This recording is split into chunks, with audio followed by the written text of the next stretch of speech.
Furgoni con le gomme squarciate, amara sorpresa alla sede della BRT di Villorba, vandalismo, vendetta o sabotaggio. Indagano i carabinieri, da mesi denunciano i sindacati, si verificano atti vandalici alle auto dei dipendenti all'esterno. Anche il salvadanaio dei bimbi tra gli obiettivi dei ladri che ieri mattina hanno svaligiato un'abitazione vicino al centro di Mogliano. In casa solo la cagnolina che i proprietari rincasando hanno trovato impaurita. Caso Django, la tensione resta, prima i trevigiani, attacca ancora la giunta. Conte convoca Fratelli d'Italia per spiegare la proroga della convenzione ancora una volta, ma chi non si riconosce nel nostro operato è libero, dice, di lasciare la maggioranza. Sassate tra Maranza in centro a Treviso per una ragazza contesa, il tutto sotto gli occhi dei passanti, intervento della questura, uno dei giovani ferito lievemente. Parcheggi a Treviso, da lunedì scattano le nuove fasce orarie, la domenica pomeriggio a pagamento, si parte dalla zona con cartellonistica già pronta. È accusato di pesanti palpeggiamenti a una studentessa che all'epoca dei fatti aveva 17 anni. L'accusa chiede 4 anni di condanna, sentenza il 14 di luglio. Riaperta solo nel tardo pomeriggio di oggi, 24 ore dopo l'incidente via Mandruzzato a Treviso. Ieri una cisterna carica di gasolio era finita in un fossato, la protesta dei cittadini, troppo traffico qui. Il 24 febbraio 2022 iniziava l'invasione russa in Ucraina, 4 minuti di silenzio in piazza Indipendenza a Treviso, come i 4 anni di un conflitto che sembra senza fine. Non solo la rubrica in onda la domenica, da domani, ogni mercoledì in prima serata su Antenna 3, un talk show per affrontare con i protagonisti tutti i problemi di un settore strategico per il Veneto.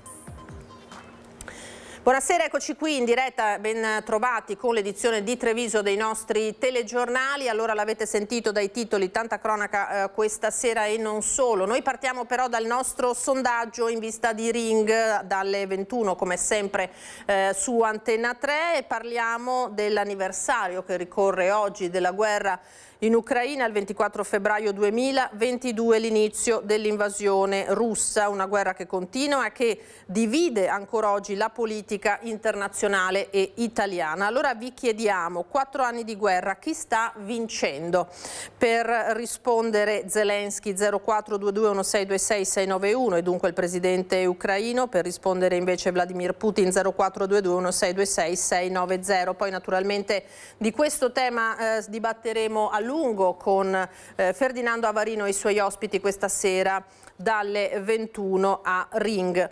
E allora andiamo alla cronaca di queste ore e partiamo dalla quarantina addirittura di furgoni con le gomme squarciate. È l'amara sorpresa che ieri mattina si sono ritrovati alla sede della BRT di via Fratelli Cervi a Villorba. I sindacati denunciano che da mesi si starebbero verificando atti vandalici alle auto dei dipendenti parcheggiate all'esterno. Stavolta presa di mira la flotta dei furgoni per le consegne e sul caso indagano i carabinieri.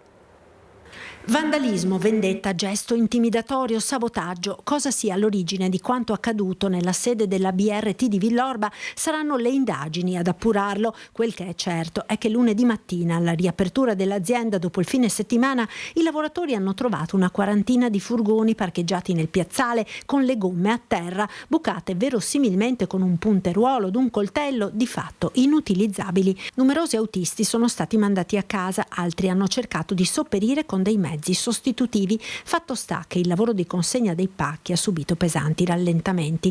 I furgoni sono di proprietà della Madilo SRL che ha in appalto per BRT i servizi di trasporto e consegna.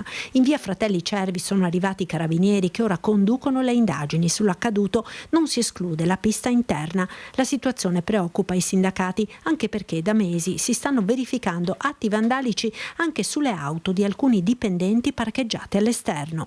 Va avanti da qualche mese, ormai siamo probabilmente da inizio dell'estate scorsa, e con l'ultimo atto però di ieri ci fa molto preoccupare l'addestramento di tutti quei mezzi là, in quella maniera là, ci preoccupa ancora di più perché ci fa pensare che possa esserci qualcos'altro sotto e che è da capire cosa sia, insomma.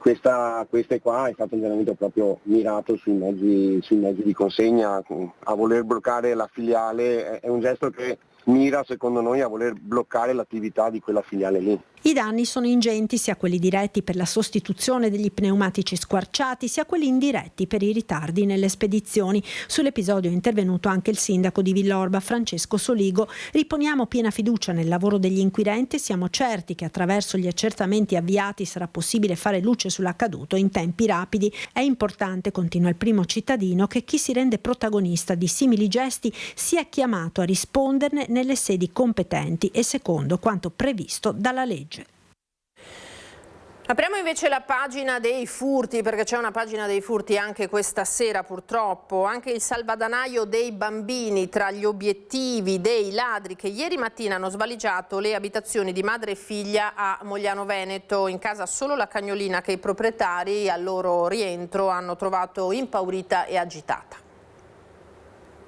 Casa svaligiata in pieno giorno, sia la propria che quella della madre al piano superiore. È la brutta sorpresa che si è ritrovata davanti una residente di via 24 Maggio a Mogliano Veneto, strada di villette singole a ridosso del centro cittadino. Ladri che hanno messo a soqquadro tutto, spaccando anche il salvadanaio dei bambini pur di racimolare qualcosa. L'episodio alle 11 del mattino, quando tutti erano fuori casa, tutti tranne la cagnolina, che infatti al rientro i proprietari hanno trovato agitata e impaurita.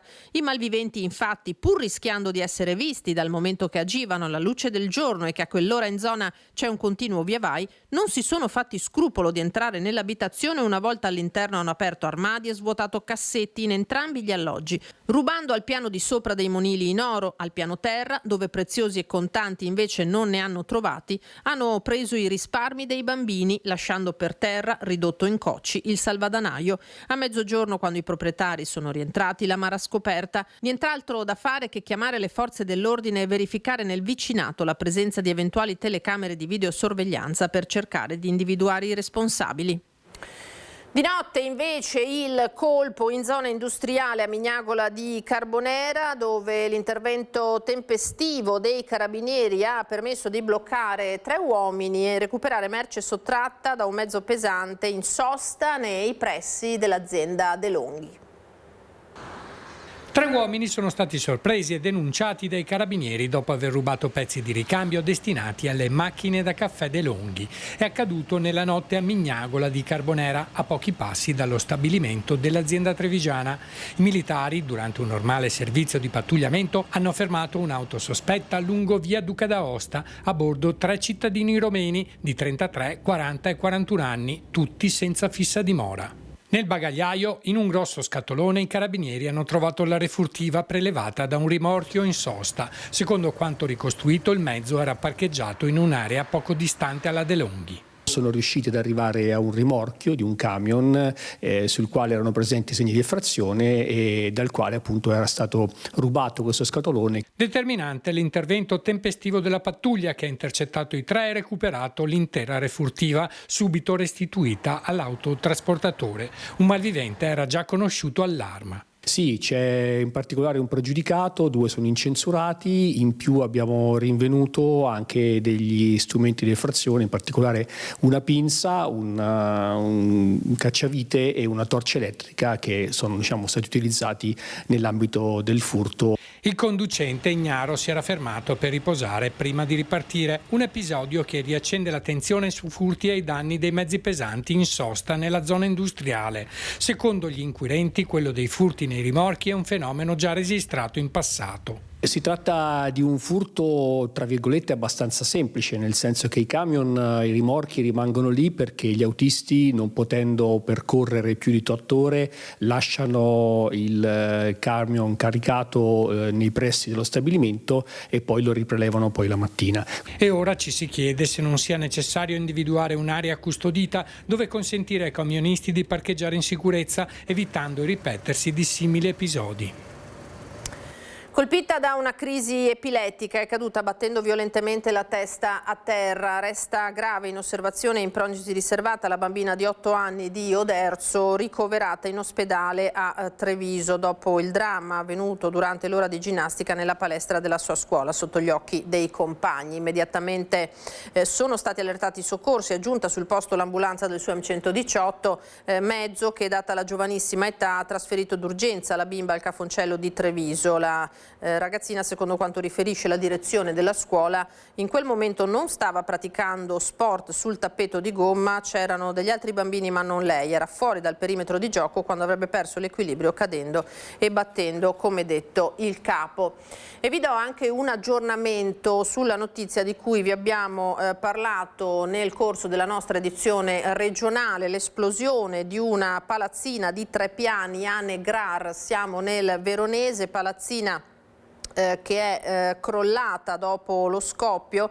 C'è un aggiornamento perché lì stanno naturalmente operando i vigili del fuoco. 3 persone sono state estratte vive dalle macerie della palazzina che è come detto implosa, crollata dopo l'esplosione avvenuta nel pomeriggio. I feriti appaiono in condizioni non gravi, riferisce l'agenzia ANSA, si sta ancora cercando una 4ª persona. Lo scoppio, secondo le prime ipotesi, sarebbe stato causato da una bombola di gas. Vedremo se avremo ulteriori aggiornamenti naturalmente nel corso del nostro telegiornale e poi nel corso delle trasmissioni serali. La politica cittadina col caso Django che tiene banco. Il sindaco Conte convoca Fratelli d'Italia per spiegare per l'ennesima volta la proroga della convenzione con Open Piave per l'occupazione appunto dell'ex caserma Piave, ma chi non si riconosce nel nostro operato, dice, è libero di lasciare la maggioranza. L'importante è capire se vogliono stare all'interno della maggioranza o se non si sentono più rappresentati. Per me non è un problema. Di certo però non credo che questo atteggiamento faccia bene alla città, faccia bene ai trevigiani e non fa bene nemmeno a Fratelli d'Italia. Se i rappresentanti di Prima i Trevigiani, componente politica di Fratelli d'Italia, non si riconoscono più nell'operato dell'amministrazione comunale, sono liberi di lasciare la maggioranza. Lo dice il sindaco Mario Conte dopo l'ennesimo confronto con l'alleato di Cassugana, convocato, dice non senza sarcasmo, per spiegare per la 7ª volta l'atto con cui il comune ha prorogato per altri 2 anni la convenzione con Open Piave, consentendo di conseguenza al centro sociale Django di rimanere dov'è. Strada obbligata pena una contestazione di fronte alla Corte dei Conti. Riunione indetta dal primo cittadino in mattinata, meloniani più vicini alla giunta in evidente difficoltà, continua Conte, di fronte alla richiesta di accesso agli atti dei rappresentanti di Prima i Trevigiani per andare a spulciare la correttezza delle scelte di sindaco e assessori, e questo secondo il primo cittadino dopo che un chiarimento c'era già stato. C'è una Fratelli d'Italia che fa riferimento a Giorgia Meloni che condivide, dialoga, si confronta, e poi c'è una Fratelli d'Italia che non so a chi fa riferimento, che evidentemente non si riconosce più. Per me non c'è problema, facciano quello che vogliono, l'importante è però che non perdiamo tempo, nel senso che se vieni in ufficio, vedi i documenti, condividi anche le prospettive future, poi non puoi uscire e fare il contrario. Detto questo, io ho stima e anche grande amicizia nei confronti di Campione e Nascimben. Evidentemente non si riconoscono più in questa amministrazione, quindi che si sentano veramente liberi di fare quello che vogliono. A Leonardo Campion, portavoce di Prima i Trevigiani, le spiegazioni evidentemente non sono sufficienti, visto che in giornata ha continuato a ribadire la linea del comitato, vale a dire che la scelta del comune non era affatto obbligata. Noi per quello che ci siamo informati non è così, ovvero sì, ci sono state delle proroghe per Covid, ma non di 2 anni, quindi di durate molto inferiori. Proprio per questo abbiamo deciso di fare un accesso agli atti e quindi verificheremo convenzione per convenzione se ci sono stati dei trattamenti diversi tra l'una e l'altra. La promessa di sgombero del Django fatta da Conte in campagna elettorale è andata disattesa, continua Campion. Sul futuro dell'ex Piave, con particolare riferimento al nuovo piano dell'abitare, basta parole. Quello che vogliamo e quello che chiediamo è che venga presa un impegno e non ci bastano più le promesse, vogliamo che venga messo nero su bianco cosa verrà fatto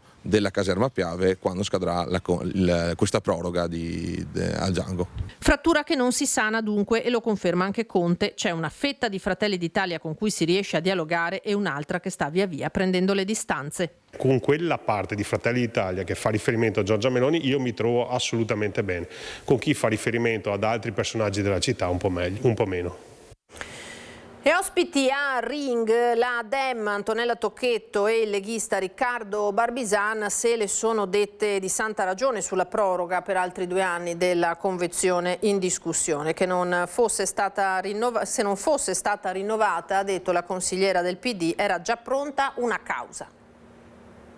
Noi siamo stati bravi a costruire un contratto e a dare una veste alla quale loro non sono riusciti a trovare una soluzione giuridica. Il rinnovo della convenzione con Open Piave, che consente alle associazioni dell'ex caserma di via Monterumici di occupare regolarmente l'immobile fino al 2028, centro sociale Django compreso, fa scaldare gli animi in diretta a Ring. I toni si alzano quando si trovano di fronte il consigliere regionale della Lega Riccardo Barbisan e la consigliera comunale del Partito Democratico Antonella Tocchetto, ognuno fermo sulla propria posizione. Non ci fosse stato il Covid, non ci sarebbe stata la possibilità di proroga e il centro sociale Django sarebbe stato chiuso dall'amministrazione comunale di Treviso. La convenzione non ha solo il centro sociale Django, ma là dentro c'è la cosiddetta Open Piave, che sono varie associazioni, tra quali un'associazione di disabili, e l'Open Piave invece è un'associazione addirittura di moving school, che fanno attività del terzo settore. Quindi il centro sociale occupa solo una parte della caserma Piave. Se oggi non avessero prorogato, ci sarebbe stata sicuramente una causa civile. Io ero già pronta con gli atti. Causa pronta dunque. Barbisan, fino a novembre assessore della giunta Conte, non ci sta, ma Tocchetto, che del Django è anche avvocato e a quella convenzione ha lavorato personalmente, rincara. Prima i trevigiani non sa neanche di che cosa parla quando dice noi vogliamo avere la sicurezza. Qua ci sono cose contrattuali con associazioni, caro prima i trevigiani. Allora, prima di parlare informati e leggi gli atti giuridici e poi forse puoi parlare. Infatti, quindi siete stati molto bravi. Un errore. Siete stati molto bravi perché magari vi foste occupati dei cittadini trevigiani come vi siete occupati dei centri sociali durante il vostro mandato. Trevigiani sono anche quelli che frequentano l'ex Piave, ribattono Tocchetto e Marco Scolese di AVS, ma per Barbisan sono tutte scuse. Avete tirato fuori le università, le associazioni, avete dato il meglio di voi stessi per coprire ciò che era nato con un'occupazione illegittima, abusiva di un immobile pubblico. Che l'avevate messo in gara e all'asta ed era chiuso da 20 anni. Ma è pieno, svegliati, anche quando c'eri tu. Anche quando c'eri tu era pieno di immobili pubblici vuoti, ce ne sono adesso e ce ne saranno ancora. Non è che perché un immobile pubblico è vuoto lo puoi andare ad occupare. Questo dunque il confronto. Andiamo avanti con la cronaca di quello che è accaduto in città nel pomeriggio. C'è stata un'aggressione tra giovani maturata a quanto pare per motivi sentimentali in piena zona rossa tra Ponte San Martino, Riviera Santa Margherita e via Roma. Siamo in centro a Treviso dunque. Secondo una prima ricostruzione un ragazzo avrebbe aggredito un coetaneo ritenuto colpevole di frequentare la sua ex fidanzata. L'aggressore ha inseguito il rivale lanciandogli contro un sasso che lo ha colpito lievemente. A essere ferito è stato invece un amico del ragazzo, un sedicenne raggiunto alla spalla. Per lui è stato necessario l'intervento di un'ambulanza. Le sue condizioni non sarebbero tuttavia gravi. Dopo l'episodio il responsabile si è dato alla fuga ma è stato rintracciato dalle volanti della polizia grazie alle descrizioni fornite da alcuni passanti. Polizia che sta ora proseguendo le indagini per chiarire l'esatta dinamica dei fatti, accertare le responsabilità e raccogliere le testimonianze. Rimaniamo in zona rossa con il bilancio dei controlli del fine settimana proprio in questa area calda della città con controlli e denunce. Fine settimana di controlli straordinari nel centro storico di Treviso, nelle aree interessate dall'ordinanza prefettizia che ha reintrodotto e ampliato la cosiddetta zona rossa. I servizi disposti dal questore Alessandra Simone hanno visto impegnate congiuntamente le pattuglie della Polizia di Stato, Carabinieri, Guardia di Finanza e Polizia Locale. Complessivamente sono state identificate 580 persone, di cui 175 cittadini extracomunitari, fra loro 129 minori. Durante i controlli un cittadino indiano del 94 è stato denunciato per aver violato il provvedimento di allontanamento dalla zona rossa. Un cittadino egiziano del 99 è stato invece sanzionato in via Zorzetto per possesso di 3,5 grammi di hashish. Sabato i carabinieri hanno notificato un ulteriore ordine di allontanamento a un cittadino marocchino dell'85 gravato da numerosi precedenti di polizia. Controllato nei pressi della stazione dopo essersi rifiutato di pagare il biglietto biglietto dell'autobus e aver opposto resistenza. Nel corso dei servizi ordinari le volanti hanno inoltre sanzionato 3 persone per detenzione di sostanze stupefacenti per uso personale, sequestrando modiche quantità di cocaina e hashish. I controlli proseguiranno anche nei prossimi giorni per garantire sicurezza e piena fruibilità delle aree del centro storico. Vi do un nuovo aggiornamento sull'esplosione di una palazzina a Negrar nel Veronese, perché arriva in questo momento la notizia che una vittima è stata estratta dalle macerie della palazzina esplosa nel pomeriggio. Si tratta di un uomo individuato sotto la massa di detriti dai vigili del fuoco, lo si è appreso dal comune veronese. In precedenza, come vi avevo detto, erano state estratte altre 3 persone, si trattava di 2 uomini e una donna, tutti feriti in maniera non grave e trasportati all'ospedale di Borgo Trento a Verona, e quindi il bilancio pesantissimo è di una vittima e di 3 feriti, come detto. Treviso dunque, parcheggi, perché la notizia di oggi è che da lunedì entreranno in vigore le nuove fasce orarie, per ora solo nelle aree nelle quali è già stata installata l'apposita segnaletica stradale. In questi giorni è stata completata l'installazione in piazza Matteotti, piazza Pio X e aree limitrofe a piazza Vittoria. L'attuazione del nuovo sistema, informa il Comune, avverrà in modo progressivo, mentre i parcometri e i sistemi digitali, inclusa Treviso App, si aggiorneranno alle nuove fasce orarie esclusivamente in concomitanza con l'effettiva sostituzione dei cartelli stradali nelle singole aree interessate. Vi ricordiamo che la novità principale riguarda la domenica pomeriggio, che diventerà anche a Treviso a pagamento, ma ci sono state delle rifiniture anche per quanto riguarda gli orari della gratuità nella fascia pranzo. La cronaca giudiziaria adesso, accusato di aver accoltellato il cognato, cade il tentato omicidio. Alessandro Cari è stato condannato a 2 anni e mezzo per lesioni aggravate dall'uso di un'arma.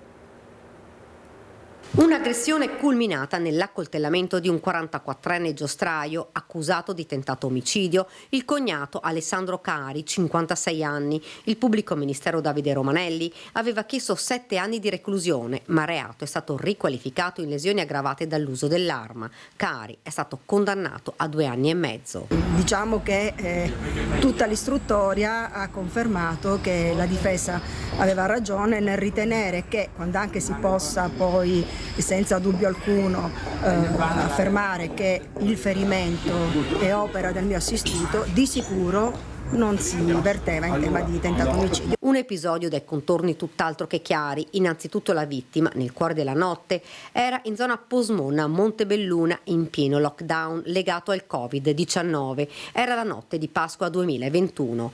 Colpito da 2 fendenti, l'uomo si era trascinato fino all'abitazione di alcuni parenti che poi avevano allertato i soccorsi. La prima versione era che ad accoltellarlo erano state alcune persone che non conosceva. Poche settimane dopo aveva ritrattato la versione indicando il cognato come l'aggressore. Fra i 2 ci sarebbero stati dissapori legati alla sorella dell'imputato, moglie della vittima. Lei avrebbe chiesto aiuto al fratello per lasciare la casa familiare.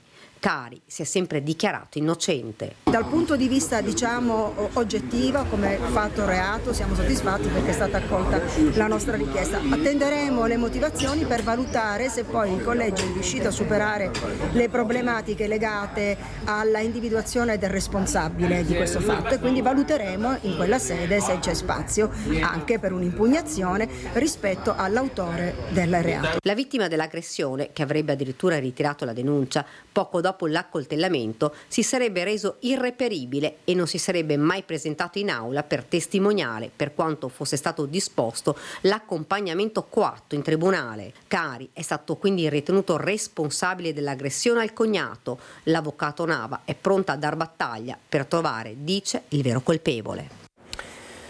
Sempre dal Tribunale la notizia di una studentessa palpeggiata e accarezzata in più occasioni dal suo insegnante, accaduto in un istituto superiore del Coneglianese. Oggi nuova udienza del processo a carico dell'uomo, 47 anni, che deve rispondere di abusi sessuali. Il PM ha chiesto 4 anni di carcere. La giovane, che oggi è una studentessa universitaria, dopo i fatti avvenuti a scuola ha dovuto farsi aiutare da un servizio psicologico. I fatti erano avvenuti durante l'autunno-inverno 2021.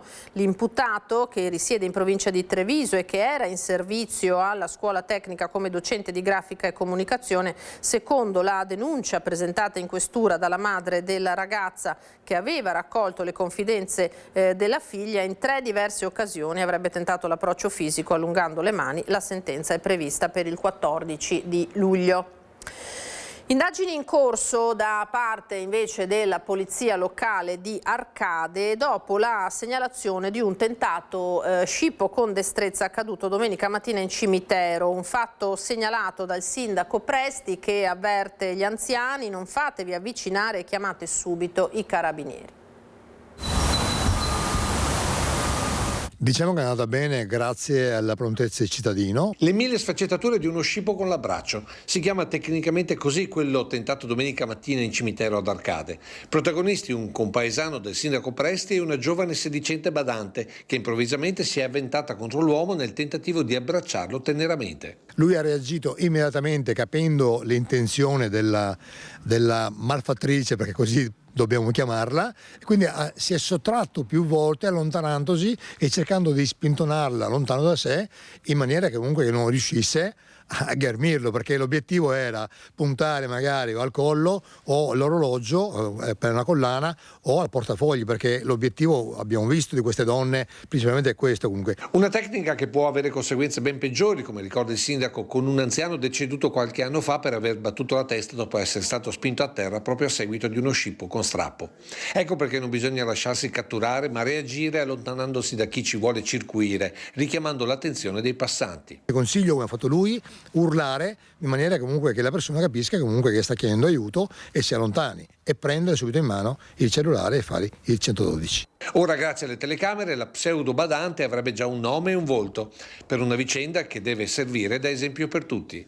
Se uno ti abbraccia è perché ti abbraccia un amico, una persona che ti conosce, ma una persona sconosciuta, per quanto bella avvenente che sia, lo dico agli uomini, non esiste assolutamente come una cosa del genere, sono delle ladre. È riaperta solo nel tardo pomeriggio di oggi, 24 ore dopo l'incidente, via Mandruzzato a Treviso, dove una cisterna ieri è finita in un fossato, coi cittadini che protestano: troppo traffico qui. Forte, ma è così, ma è una roba incredibile. Guarda. Qui guardi, ogni 3x2 si infilano in fosso, perché corrono con una velocità incredibile. Incredibile, io sono andata in comune, ho chiesto di mettere un dissuasore, non mi hanno neanche risposto. Vabbè. Ci dicevano a tutti i residenti bisogna trovare una soluzione, perché così non si può andare avanti. Io fra poco non sarò più residente, quindi perché me ne vado da qui, quindi però il problema esiste. La signora abita in questa casa e poco prima dell'incidente era in giardino. Per fortuna avevo lavorato in giardino fino a 2 minuti prima, il tempo di andare su in camera mia, che è quella, e ho visto sta roba. Ci sono volute alcune ore per svuotare la cisterna finita nel fossato, carica con oltre 200 quintali di nitrato di calcio. Via Mandruzzato è rimasta chiusa fino al tardo pomeriggio. La rabbia dei cittadini, strada stretta, piena di curve e trafficata a tutte le ore, ci dicono. Come vede, com'è la pavimentazione qui, il fosso che cede, non si può andare a piedi. Se io volessi prendere un mezzo pubblico ho difficoltà, non c'è neanche più lo specchio, che una volta c'era lo specchio. In bicicletta è impossibile, questa è la situazione. E tanto io che volevo segnalare anche al sindaco che venisse a vedere questo tratto di strada qui. Adesso vedete voi, allora nel giro di 1 mese e mezzo sono cadute in fosso 4 macchine e questo camion. Cittadini esasperati, questo incidente è l'ultimo di una lunga serie. Dovrebbero chiudere un fossato perché è pericolosa a prescindere dall'incidente. È molto pericolosa perché basta un'auto e un ciclista. È già capitato che qualche auto, per lasciar passare i ciclisti, si spostano e vanno nel fosso. È una strada frequentatissima, al mattino questa è piena, ci sarà un traffico immenso perché quando arrivano giù e vanno in centro, passano tutti di qua. E quindi è una strada da prendere. Mi hanno risposto che non ci sono soldi. Io abito qui da 42 anni, non un giorno, ed è sempre peggio. Ci vorrebbero forse dei rallentatori, penso. Io l'altro giorno per venire a piedi dall'autobus non riuscivo a fare la curva perché le macchine purtroppo vanno verso sinistra e non sapevo da che parte venire. È una cosa incredibile. Quello che è forte è tutto qua. E questo adesso è un disagio perché comunque la strada è chiusa. Certo. Chi abita qua in questo momento deve portare pazienza e che si liberi la strada. Strade alternative. No, non trovi alternative. Quindi non ci sono strade alternative qua? No. L'autista, ferito lievemente, era stato tradito da Google Maps che lo aveva portato su questa strada, percorso più breve ma inaccessibile ai camion. Eppure, ancora una volta è accaduto e la rabbia dei cittadini continua a montare. Accendi una luce per l'Ucraina, oggi nel 4° anno di guerra, nell'anniversario dell'invasione russa, 4 minuti di silenzio per ricordare, in diretta da Piazza Indipendenza a Treviso per la manifestazione che c'è stata proprio per ricordare questo anniversario, il nostro Lucio Zanato con Nicoletta Rizzetto per la parte tecnica e vedo anche un ospite. Lucio, a te. Sì, buonasera Lina, buonasera ai telespettatori di Antenna 3, siamo a Piazza Indipendenza, è appena finito questo momento di ricordo, questi 4 anni, un momento emozionante con le immagini dei telefonini accesi per 240 secondi per ricordare questa guerra che si continua a combattere. Sono con Aleksandr Kabatsky, giusto? Kabatsky. Aleksandr Kabatsky. Esatto, è un po' difficile dirlo in ucraino, perché lei è qui per testimoniare la resistenza dell'Ucraina, tanto è vero che ha il vestito tradizionale ucraino, ma la domanda che le faccio è un po' anche polemica, ma perché continuare quando molti dicono che la vostra è una guerra persa? Allora, continuare ci vuole, perché se per accettare che la guerra persa, verrà persa anche prima, non serve neanche iniziare. Ma noi non possiamo perdere questa guerra perché è nostra terra, perché è la nostra casa. E io che sono di origine di Donbass vi dico, io non voglio che lì arriverà qualcun altro e comanda qualcun altro, è tutto qui. È un po' come la pulizia etnica che è capitata a noi nelle zone dei Balcani, in Istria e nella Dalmazia. Sì, l'Italia è stata, direi, occupata e il popolo che viveva lì è rimasto finito in un altro paese. Anche succede in Ucraina questa stessa cosa, che le persone che vivono lì un giorno sono diventate russe. Come mai? Perché? E allora perché fermare Putin e la Russia, anche in nome dell'Europa? Allora, la Russia è un male assoluto, tutto qui, non c'è niente, il male bisogna essere fermato e riportato a casa sua, perché Russia vuole che tutto diventa Russia. Tutto, per loro va bene che tutto caos nel mondo, va bene, loro vivono male e vogliono che tutti gli altri vivano uguale come loro. Se Occidente vuole vivere come Russia, allora sì, è guerra persa e non serve far niente. Magari andiamo in Russia e viviamo vita bella serena sotto dominio russo. Ma credo che non vogliono questo, vogliono vivere nella democrazia, vogliono vivere nelle case calde loro. Qua viviamo in paradiso rispetto all'Ucraina adesso. Grazie, allora io ho ancora un paio di minuti perché devo darti 2 notizie. Vediamo se riesco a trovare Niccolò Rocco, consigliere regionale presente. Niccolò Rocco, oggi avete discusso il Consiglio regionale di una mozione dedicata all'Ucraina, però mi pare di capire c'è stato un po' di maretta. Cosa è successo? Allora, i capigruppo di maggioranza, partendo da Sonia Brescaccina, hanno portato una mozione in cui, ricordando i 4 anni dall'invasione, chiedevano al governo di impegnarsi per una pace duratura e giusta. E io ho proposto un emendamento in cui ho detto sì, è giusto assolutamente sostenere lo sforzo per una pace giusta e duratura, però ho aggiunto un punto all'emendamento in cui chiedevo al governo di sostenere la resistenza ucraina, perché poi alla fine la pace si raggiunge anche attraverso il sostegno a quella che si riconosce come essere la parte giusta.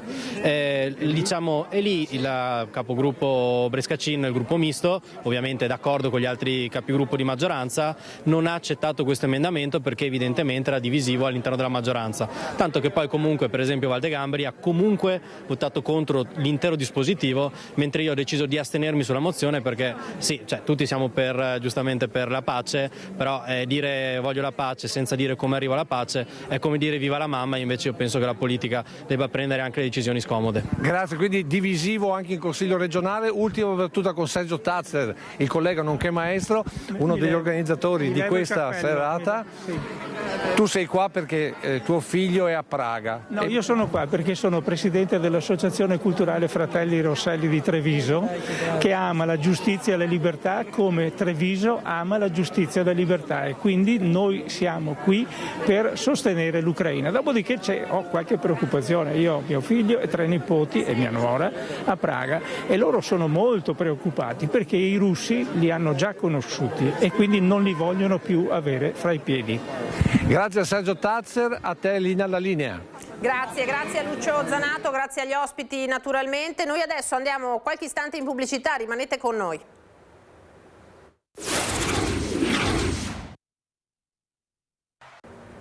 Di nuovo in diretta da studio con la notizia che da domani sera la prima serata di Antenna 3 si arricchisce di un nuovo talk show.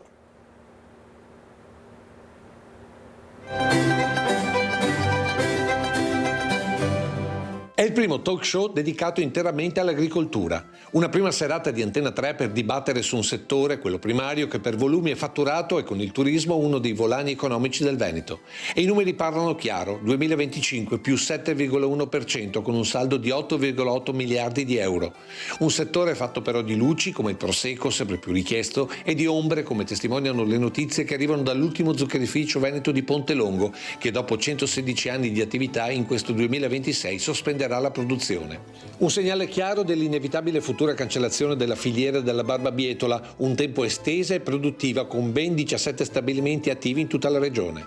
Dati e notizie che già appartengono da oltre 600 puntate al settimanale Agricoltura e che da mercoledì 25 febbraio diventeranno i temi del dibattito nella prima serata di Antenna 3. Con i protagonisti in studio tratteremo tutti i temi d'attualità del mondo agricolo, ma anche della pesca e dell'ambiente, dall'utilizzo dell'acqua alla gestione dei boschi legati al cambiamento climatico sotto gli occhi di tutti. Una prima serata perché gli agricoltori hanno capito che il loro lavoro va comunicato di più e meglio, e anche per dare maggiore consapevolezza ai cittadini consumatori nelle scelte a tavola o tra gli scaffali dei supermercati. Ecco perché, pur essendo un talk show tematico, interessa a tutti. Agricoltura di sera, dal 25 febbraio dalle 21 su Antenna 3, perché del resto e ogni giorno tutti dobbiamo mangiare.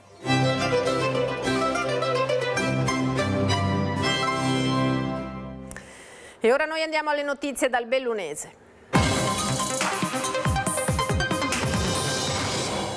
Partiamo dal folle inseguimento che si è verificato nel primo pomeriggio di oggi proprio a Belluno con un uomo di 60 anni che è stato arrestato. Scene da film poliziesco hanno ridestato il capoluogo. Un inseguimento a tutta velocità lungo le strade cittadine è scattato nel primissimo pomeriggio, quando una pattuglia della polizia ha intimato l'alta a un Audi di colore scuro. Il conducente, un uomo italiano di 60 anni, invece di fermarsi ha accelerato tentando la fuga. Ne è nata una folle corsa che si è conclusa in via Travazzoi nel quartiere di Mussoi. Qui l'uomo ha abbandonato l'auto e si è rifugiato all'interno della sua casa in un condominio del villaggio Clizia, dove si è asserragliato nel tentativo di sottrarsi all'arresto. Gli agenti, dopo aver circondato l'edificio anche con il supporto dei carabinieri, hanno sfondato la porta dell'abitazione e bloccato il sessantenne. Dagli accertamenti è emerso che il veicolo era sottoposto a sequestro per motivi ancora da chiarire e quindi non poteva circolare. L'uomo è stato arrestato e ora dovrà rispondere, oltre che della fuga, anche delle violazioni legate all'utilizzo dell'auto sotto sequestro. Fortunatamente non si registrano feriti. Ancora un tentativo di truffa ai danni di anziani, parliamo della tecnica del finto carabiniere. Si sono vissuti attimi di forte tensione lunedì mattina nella frazione di Giozza, Belluno. Una coppia di anziani è finita nel mirino della cosiddetta truffa del carabiniere, cliché pluricollaudato, quello dei malfattori. Il telefono squilla ripetutamente, dall'altra parte un uomo che si qualifica come appuntato dei carabinieri, parla di una targa clonata, di una rapina e soprattutto del figlio della coppia trattenuto in caserma. Per sistemare tutto, dice, servono soldi, meglio ancora gioielli, da consegnare a un incaricato pronto a passare di di lì a poco. Uno schema purtroppo noto che falleva sulla paura e sull'urgenza. Quando il raggiro sembrava oramai sul punto di concretizzarsi, è stata la badante della coppia presente in casa a capire che qualcosa non tornava. Ha preso il telefono, ha interrotto la chiamata e ha avvisato subito la polizia. La volante della questura è arrivata nella frazione, poi ha avviato le ricerche del truffatore. Le indagini sono in corso e dai tabulati telefonici si potrebbe risalire al responsabile, che rischia una denuncia per tentata truffa aggravata. L'appello delle forze dell'ordine è chiaro: non consegnare mai denaro o oggetti preziosi a sconosciuti, riagganciare immediatamente e soprattutto ricordarsi che carabinieri e polizia non telefonano per chiedere denaro o gioielli. Riprogrammazione dei fondi europei. Adesso a Palazzo Ferro-Fini passa l'ordine del giorno a favore delle aree interne. Il consigliere Dem Alessandro Del Bianco incassa il sì di Palazzo Ferro-Fini al suo ordine del giorno sul taglio dei fondi destinati alle aree interne previsto dalla riprogrammazione dei fondi europei. Un sì che impegna la Giunta Stefani a inserire nel prossimo bando del piano casa criteri che favoriscano e valorizzino gli enti appartenenti alle aree interne e a discutere tali criteri in commissione consiliare. Inizialmente 2 milioni e mezzo di risorse destinate a 127.000 abitanti venivano messe in discussione in un calderone generale su tutti i 5 milioni di abitanti del Veneto. È ovvio che in questa situazione a rimetterci sarebbero stati proprio gli abitanti delle aree interne. Questo accordo è stato frutto di un accordo di mediazione, ma è sicuramente un primo risultato importante che ci fa guardare al futuro con una certa soddisfazione. Che cosa era accaduto è presto detto. La rimodulazione del FESR, il Fondo Europeo di Sviluppo Regionale, prevedeva la sottrazione di 2 milioni e mezzo su 8 totali dal fondo dedicato alle 6 aree interne del Veneto per finanziare il nuovo piano casa regionale. Un taglio estremamente pesante, pari al 31% rispetto alle decurtazioni previste per gli altri fondi. Un intervento eccessivamente penalizzante che si sarebbe tradotto in un trasferimento di €0,5 per abitante sui 127.000 complessivi delle aree interne in luogo dei €19,60 originali. Con l'ordine del giorno Del Bianco chiedeva di destinare pure le risorse pari a 50 milioni al piano casa, insufficienti comunque se è vero che dalle relazioni ATER del Veneto emerge un fabbisogno pari a 800 milioni di euro, ma di garantire che i 2 milioni e mezzo sottratti alle aree interne fossero reinvestiti sul tema della residenzialità negli stessi territori. Un modo per sancire anche i principi della riprogrammazione dei fondi europei di medio termine. Quelle politiche che servono per ridurre gli squilibri e i divari fra i territori e le persone dei territori stessi. Abbiamo colto l'importante opportunità che c'è dietro a questa riprogrammazione e che sosterremo. Ha affermato il principio di equità territoriale, che tradotto significa che non si possono finanziare nuove misure penalizzando i territori più fragili. Ora si apre una fase di verifica, spiega il consigliere Alessandro Del Bianco, perché l'impegno assunto dovrà tradursi in atti concreti. È tutto per questa edizione, grazie per averci seguito. Naturalmente adesso le previsioni del tempo. Una buona serata, arrivederci.